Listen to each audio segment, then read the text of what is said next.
সেদিন ভাই ফোটার দিন দিদির আবদারে চলে যাই আমরা ছোট কাকার বাড়ি, মানে আমাদের গ্রামের বাড়ি। আমরা দুই ভাই বোন চলে যাই গাড়ি নিয়ে সেখানে। আমাদেরকে দেখে আমাদের ছোট ভাই খুবই এক্সাইটমেন্টে লাফালাফি করে, আবার 1 মিনিটে থেমেও যায়। যাই হোক, এক্সাইটমেন্ট দেখার আগে আমরা আমাদের বাহনটাকে পার্ক করে নিয়েছি, সরি আমার বাবার বাহনকে। আর এই যে এইটা হলো আমার ছোট কাকার বাড়ি। তার আগেই আমি আর আমার ছোট ভাই মিলে একটু ব্যাডমিন্টন খেলছিলাম। আর ওই যে বাড়িটা দেখতে পাচ্ছ, ওটাই আমার বাবার তৈরি করা গ্রামে একটা বাড়ি। এখানে আমি আমার ভাই বসে বসে আড্ডা মারছিলাম। আড্ডা মারতে মারতে আমার ভাই নিচে পড়েই গিয়েছে। তারপরে আমরা এখানে মিষ্টি, প্রদীপ, দুব্বো, ধান এইসব গুছিয়ে নিয়ে আমাদের ভাই ফোটার পর্ব এখানে শেষ হয়ে যায়। আমি আর আমার দিদি মিলে একটু আড্ডা খাচ্ছিলাম ভাইয়ের সাথে।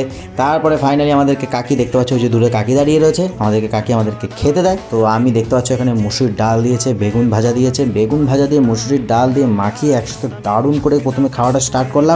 দারুণ করে খাওয়াটা স্টার্ট করার পরেই আমাদের কাছে চলে আসে দারুণ এক বাটি মাটনের ঝোল। তো সেই মাটনের ঝোল দিয়ে দারুণ করে ভাতটা মাখিয়ে আমরা খাওয়া স্টার্ট করলাম। সুন্দর দেশি খাসির মাংস, হ্যাঁ সেটা দিয়ে প্রথমে খাওয়াটা আমরা স্টার্ট করলাম। দারুণ করে খেলাম, একদম মনে হলো রাসিলা। তো যাই হোক, প্রথমে একটু ভাবলাম মাংসটা ছিঁড়ি। তা ভাই ক্যামেরা যে অন করলাম, মশলা মাংসটা ছিঁড়তেই পাচ্ছি না। তা কোনো রকমের কষ্ট মষ্ট করে ছিঁড়ে অবশেষে এখানে আমরা ছিঁড়লাম। তো এই ছেঁড়া মাংস খেয়ে আমার এখানে খাওয়া দাওয়া এখানে এন্ড হলো।